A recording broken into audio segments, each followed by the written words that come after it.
다시 한번 주님의 이름으로 축복합니다. 계속 이제 우리가 출애굽기를 나누고 있죠. 출애굽기 제가 이제 크게 두 가지라고 말씀을 드렸죠. 이런 큰 주제는 우리가 좀 잘 기억하고 있으면 좋을 것 같아요. 첫 번째 출애굽기 큰 주제, 하나님께서 어떻게 이스라엘 백성을 구원해 가시는가, 그게 첫 번째 큰 주제입니다. 두 번째 큰 주제는 그렇다면 그 구원하시는 그 이스라엘 백성을 어떻게 하나님을 섬기는 백성으로 만들어 가시는가, 이게 두 번째 큰 주제이죠. 이런 그 주제를, 큰 주제를 우리가 기억을 하면서 항상 이 본문을 살펴봐야 합니다.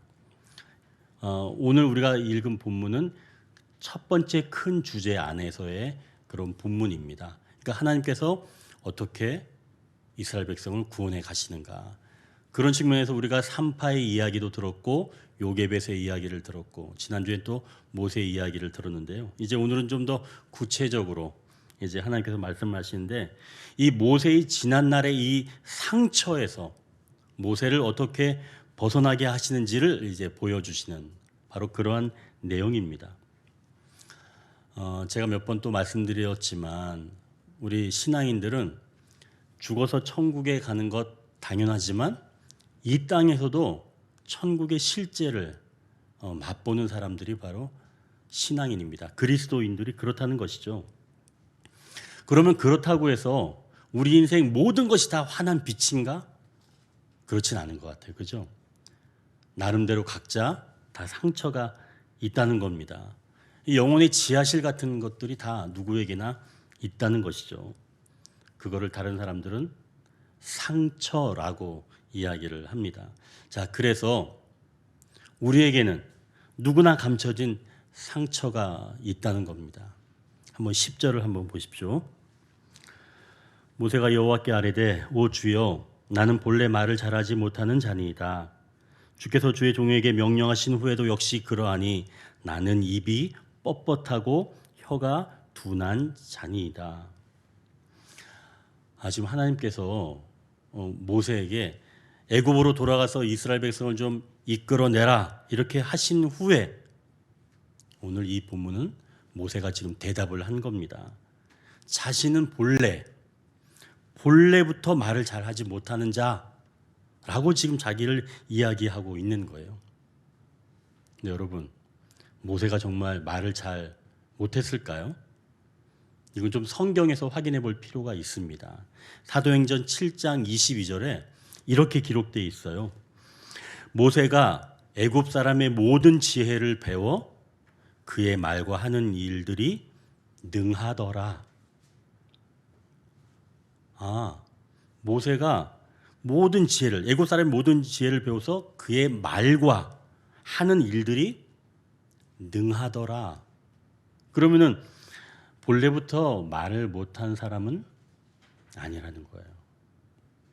그럼 모세가 왜 오늘 자기는 본래부터 말을 못합니다 이렇게 얘기했을까요?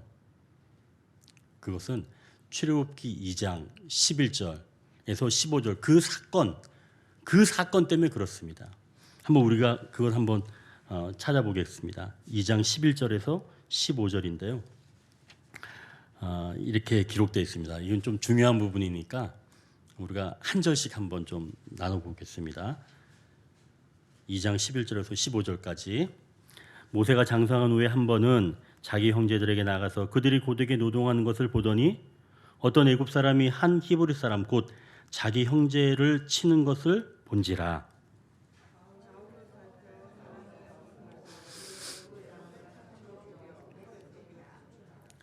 이튿날 다시 나가니 두 히브리 사람이 서로 싸우는지라. 그 잘못한 사람에게 이르되 내가 어찌하여 동포를 치느냐 하매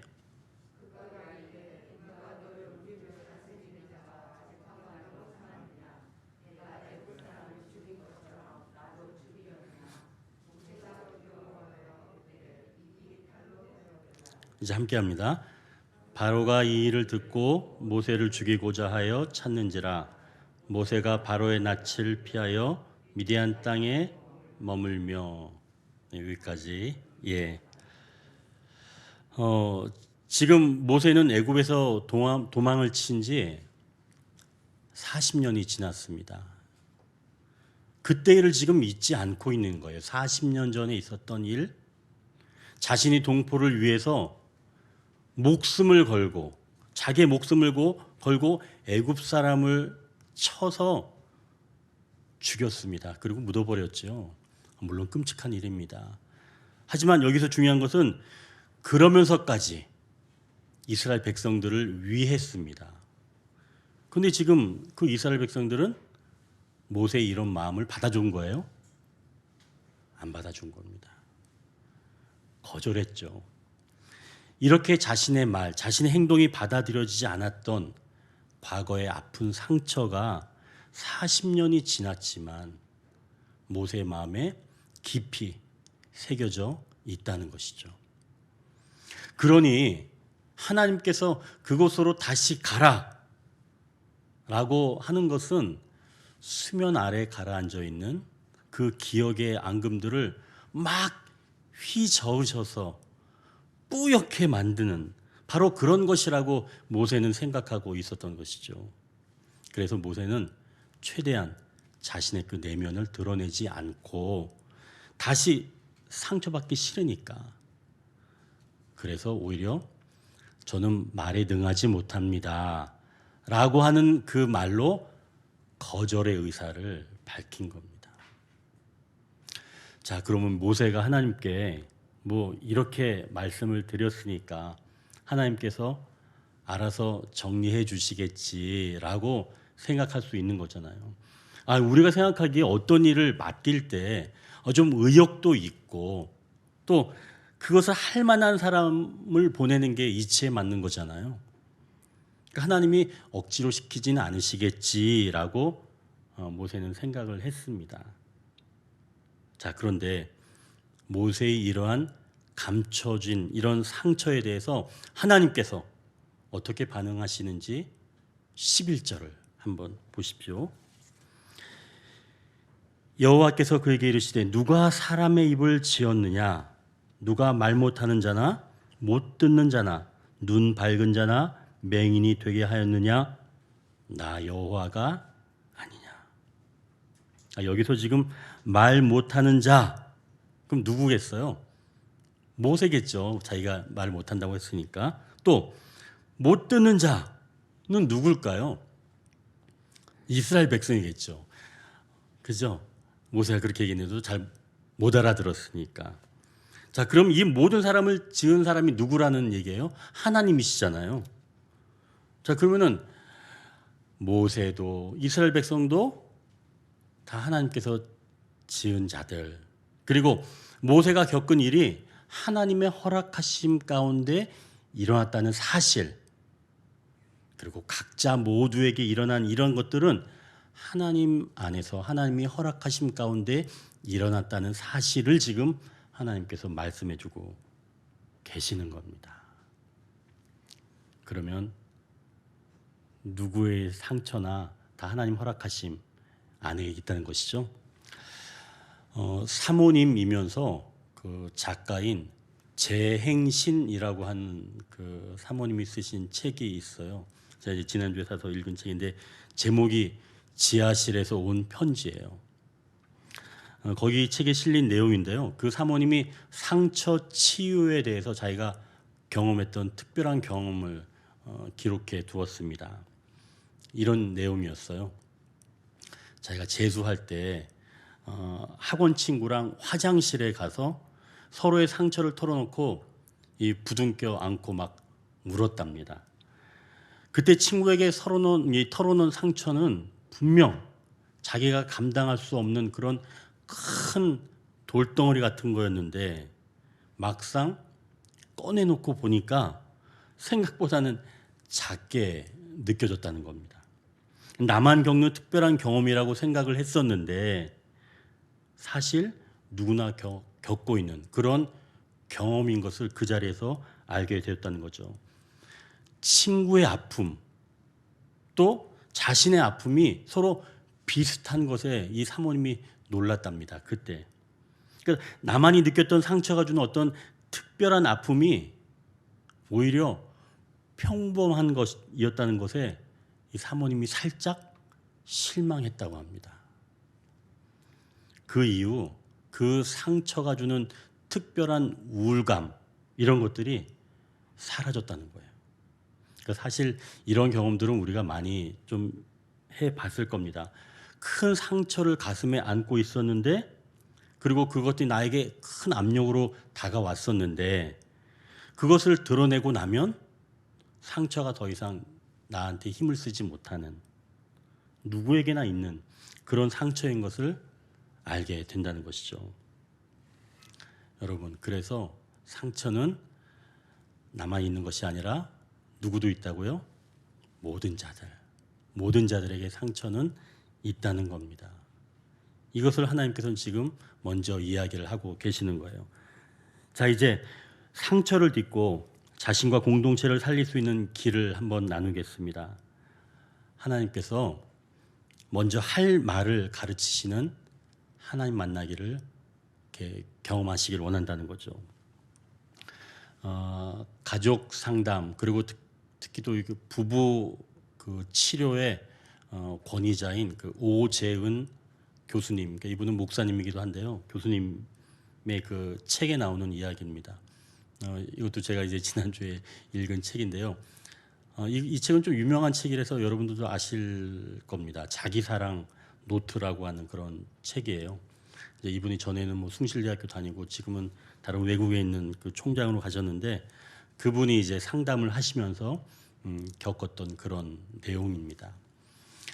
어느 날 이제 한 아주머니가 상담실을 들어왔어요.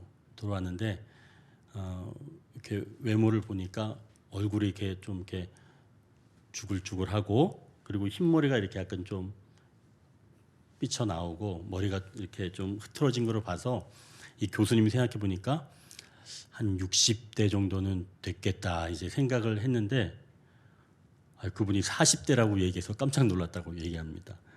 근데 이제 그 아주머니가 깊은 상심을 안고 교수님을 찾아오는 거죠.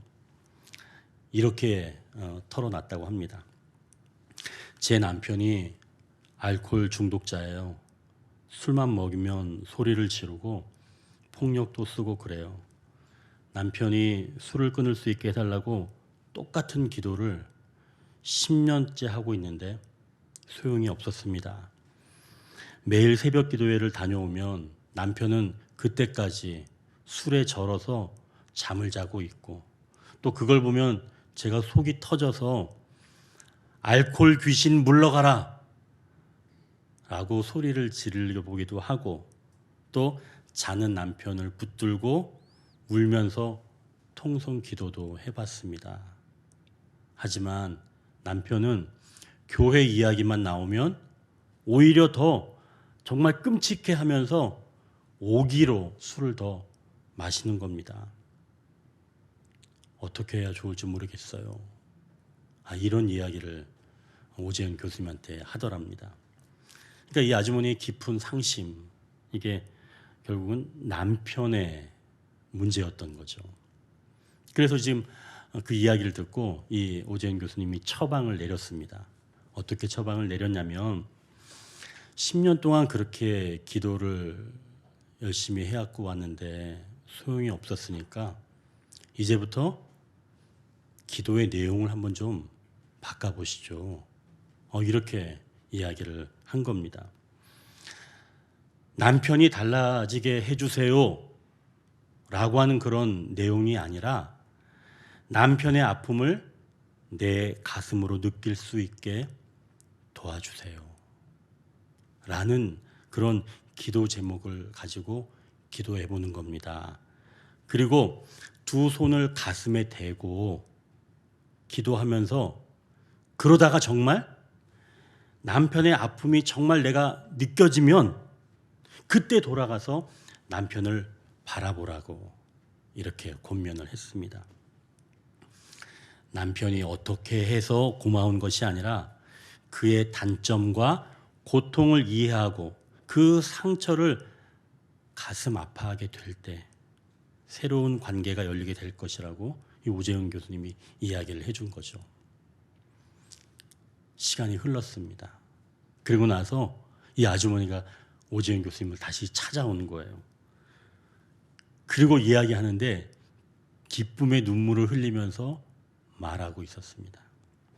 이 오재훈 교수님이 정말 하란 대로 이 아주머니가 기도 제목을 바꾸고 계속 기도를 하는데 어느 날 정말 신기하게도 처음으로 남편의 아픔이 느껴지더랍니다.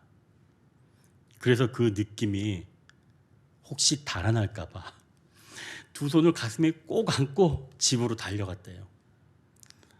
아니나 다를까 집에 달려가는데 역시 그날도 남편은 어떻게 하고 있었겠어요? 술에 절어서 완전히 골아 떨어져 있었죠. 그런데 이 아내가 집으로 쏜살같이 달려가서 그 남편을, 술에 취해 있는 남편을 바라봤는데 갑자기 눈물이 왈칵 쏟아지더랍니다. 자신이 교회에 가 있는 그 동안 남편이 느꼈을 소외감, 그리고 남편을 악마 취급하고 붙들고 기도했던 그 자신, 또 아내로부터 버림받았다고 느낌을 가졌을 남편의 배신감, 그리고 분노, 마음 터놓을 사람 하나 없어 느꼈을 외로움, 그런 모든 것들이 아픔이 되어서 이 아주머니의 가슴에 다가온 겁니다. 그래서 이 부인은 남편을 깨우지도 못하고 혼자 그냥 절절히 눈물을 흘리고 있는데 한참 이제 지나서 부스스 눈을 뜨는 남편이 아내의 모습을 보고 오히려 당황하는 겁니다. 이 평소 같으면 어떻게 했겠어요? 알코올 귀신 물러가라 그렇게 막 외치고 소리 질렀을 그런 아내인데 오히려 아내가 울고 있으니 이 남편이 당황하는 겁니다. 그래서 남편이 이렇게 물더래요. 당신 새벽 기도에 무슨 일이 있었어? 아니 근데 벌써 끝났어? 네, 별일은 없었어요. 그런데 이 옆에 내가 왜 아침부터 이렇게 울고 난리야? 정말 새벽에 무슨 일 없었어? 당신한테 너무 미안해서, 당신이 너무 고마워서 하나님께서 할 말을 넣어주신 거죠. 남편은 더욱 당황합니다. 아니 이 여자가 돌았나? 새벽 기도 가서 뭐가 잘못된 거야? 아니에요. 그냥 당신에게 너무 미안했어요. 그리고 당신이 너무 사랑스러워서요. 아내의 거듭되는 사과와 그 사랑 고백에 이 남편의 말수가 점점 줄어들더니 잠시 후에 남편도 닭똥 같은 눈물을 뚝뚝 흘렸습니다. 그리고 남편이 말합니다. 미안해. 내가 정말 나쁜 놈이야. 당신이 얼마나 고생한지 내가 알아. 그날 부부는 결혼 생활 17년 만에 처음으로 서로 부둥켜 안고 오전 내내 같이 울었다고 합니다. 전에는 내가 하고 싶은 말을 했었는데 상대를 긍휼히 여기며 바라볼 때 하나님께서 주시는 말을 하면 그때 나도 살아나고 상대도 살아나는 것을 경험할 수 있다는 것이죠. 그럼 이제 다시 한번 본문을 보십시오. 하나님께서 모세에게 내가 할 말을 가르치겠다라고 하셨는데 모세도 조금 전 아주머니처럼 순종했을까요? 한번 13절을 한번 보십시오. 모세가 이르되 오 주여 보낼 만한 자를 보내소서. 모세는 꼭 순종하지 않은 것 같아요. 그죠? 하나님 말씀 듣는 것이 곧 회복의 길이긴 하지만 모세의 마음에는 또 다른 음성이 있는 겁니다. 모세야, 넌 아직 올라갈 수 없어. 아직 상처가 남았는데 가면 또 상처받아. 그리고 귀찮게 왜 그래. 그냥 적당히 살아. 넌 말도 잘 못하잖아. 이건 마치 조금 전에 그 오재훈 교수님을 찾아왔던 그 아주머니가 교수님, 제가 잘못한 것도 아닌데 왜 제가 남편에게 그런 말을 해야 하나요? 문제는 남편에게 있다고요. 라고 하면서 기도 제목을 바꾸지 않았다면, 남편이 달라지기만을 바랐다면, 그런 기도를 계속했다면 여러분 어떻게 됐을까요? 우리 내면에 이렇게 다른 음성도 있다는 겁니다.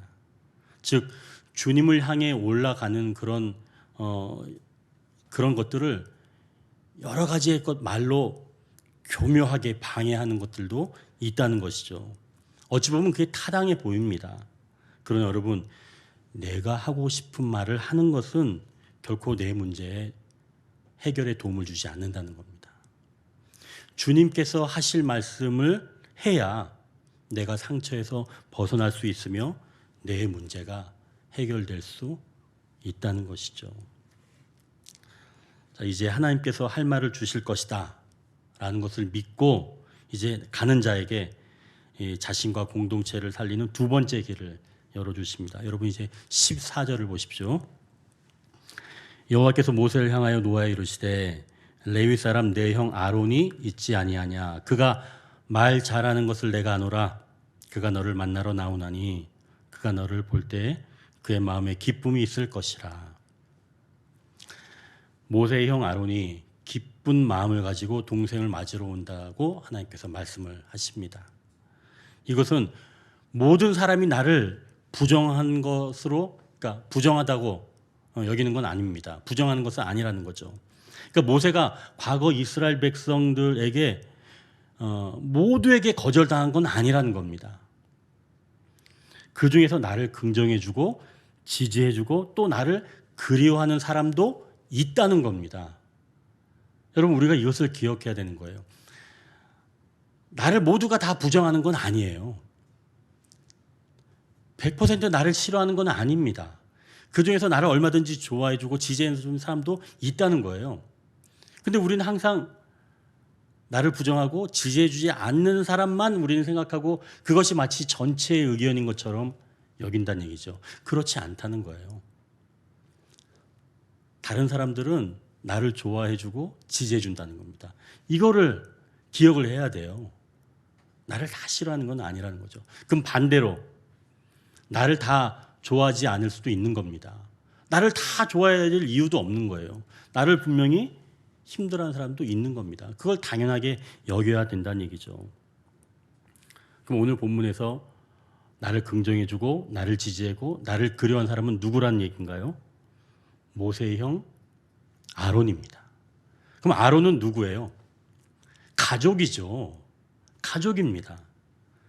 밖에선 정말 힘들었지만 가족을 만나면 모든 피로가 풀리면서 다시 회복되고 힘을 얻는 공동체. 그게 바로 가족인 것이죠.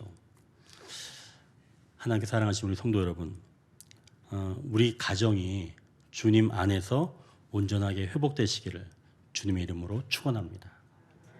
우리는 상처를 안고 있는 모세이지만 또한 우리 모두 아론이 되어 가시기를 소망합니다.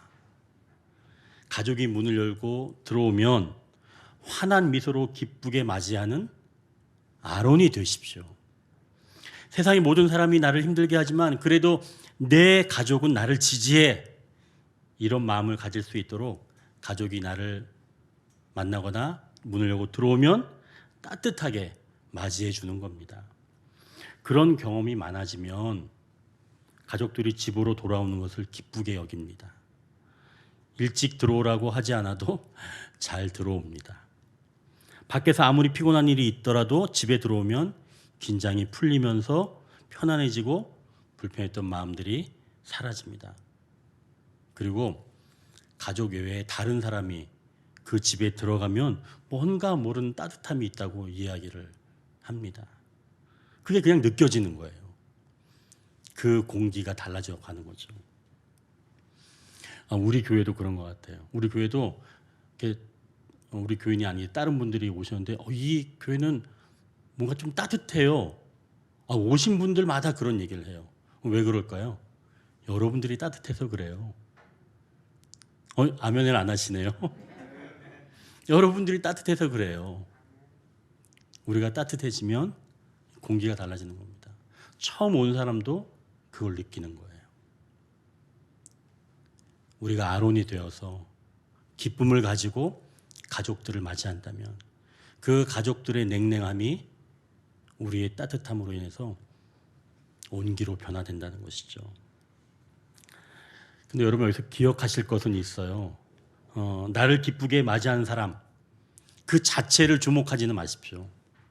그 사람도 역시 하나님께서 보내셨으며 우리를 맞이할 때 기쁜 마음으로 맞이하도록 넣어 주셨기에 그가 우리를 기쁜 마음으로 맞이할 수 있게 된 겁니다. 그래야 사실은 사람을 의지하지 않거든요. 4장 27절을 한번 보십시오. 4장 27절. 여호와께서 아론에게 이르시되 광야에 가서 모세를 맞으라 하시매 그가 가서 하나님의 산에서 모세를 만나 그에게 입맞추니. 여기서 지금 나오죠. 하나님께서 아론에게 말씀해 주신 거예요. 너 모세가 오니까 가서 좀 맞아줘라. 이렇게 얘기를 해 주신 거예요. 마음을 넣어 주신 거예요. 아론이 그냥 마음이 그냥 그렇게 기쁜 마음으로 가는 게 그냥 가는 게 아니라 하나님께서 넣어 주셨다는 겁니다. 그러니까 하나님은 우리가 상처를 딛고 회복할 수 있도록 함께 하시면서 할 말을 넣어 주시고 또한 사람을 보내 주셔서 그의 마음에 기쁜 마음으로 우리를 맞이하도록 그래서 상처를 딛고 회복하도록 하나님께서 길을 열어 가신다는 것이죠. 자, 이제 마지막으로 17절을 한번 보십시오. 너는 이 지팡이를 손에 잡고 이곳으로 이적을 행할지니라. 여기에서 이 지팡이는 하나님의 일하시는 도구가 됩니다.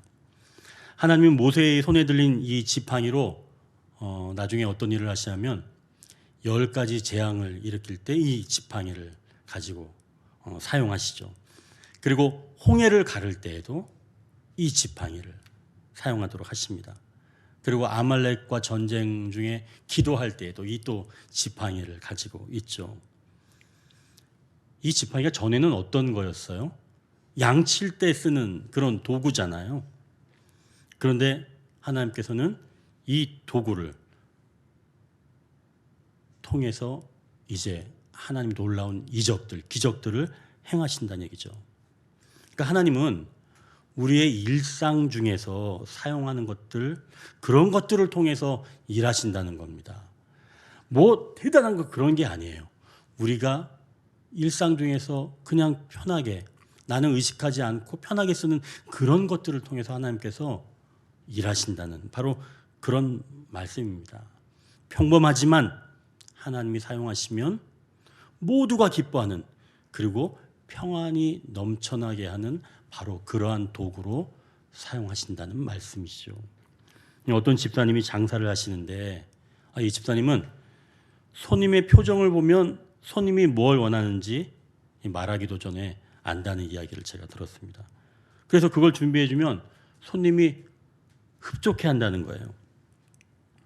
그러면 손님은 뭘 느끼겠어요? 자신이 환대를 받았다라고 하는 것을 느끼게 되는 거죠. 마음이 편안해지는 겁니다. 그래서 우리는 각자에게 주신 지팡이가 무엇인지 알고 그것을 통해 이 회복의 기쁨을 함께 나누도록 우리가 기도를 해야 한다는 것이죠. 이제 말씀을 정리합니다. 우리 모두에게는 감춰진 상처들이 저마다 있습니다. 근데 그 상처를 혼자만 이렇게 꾹 안고 있다면 그게 큰 바위처럼 눌릴 수 있지만 그 상처를 함께 나누면 그 상처가 주는 영향력으로부터 벗어날 수 있다는 것입니다. 결국 고난은 나만 겪는 건 아니라는 것이죠. 이제 그러한 상처를 딛고 자신과 공동체를 살릴 수 있는 길은 먼저 하나님께서 할 말을 주신다는 것입니다. 하나님께서 하실 말씀을 해야 되는 거예요. 우리가 원하는 말이 아니라 하나님께서 하시고자 하는 그 말씀을 우리가 할 때 그때 나도 회복하고 상대도 회복할 수 있다는 것이죠. 그리고 또한 하나님께서 보내주신 나를 긍정하는 사람을 만나게 하신다는 겁니다. 모든 사람들이 나를 싫어하는 거 아니에요. 반대로 모든 사람이 나를 좋아하는 것도 아닙니다. 그러나 분명 나를 긍정하는 사람도 나를 지지해 주는 사람도 있다는 것이죠. 그게 바로 아론과 같은. 그래서 우리도 역시 아론이 되어야 한다. 그것이 가족 공동체여야 한다라고 하시는 것이죠. 이제 그러한 마음을 가지고 우리가 일상을 살아갈 때 내가 편하게, 나는 정말 장점인 것 같지 않지만 내가 편하게 사용하고 있는 그 지팡이와 같은 것으로 하나님께서는 기적들을 베풀어 가신다는 말씀입니다. 이제 우리가 한 주간 5월은 가정의 달이잖아요. 우리 가정이 정말 나의 상처가 덜어지고 회복되고 또 모두 기쁜 마음으로 서로 맞이하여서 그동안 억눌려 있던 것들이 해결을 받고 다시 평강 가운데 살아가시는 우리 언덕 위의 모든 성도들이 되시기를 주님의 이름으로 축원합니다.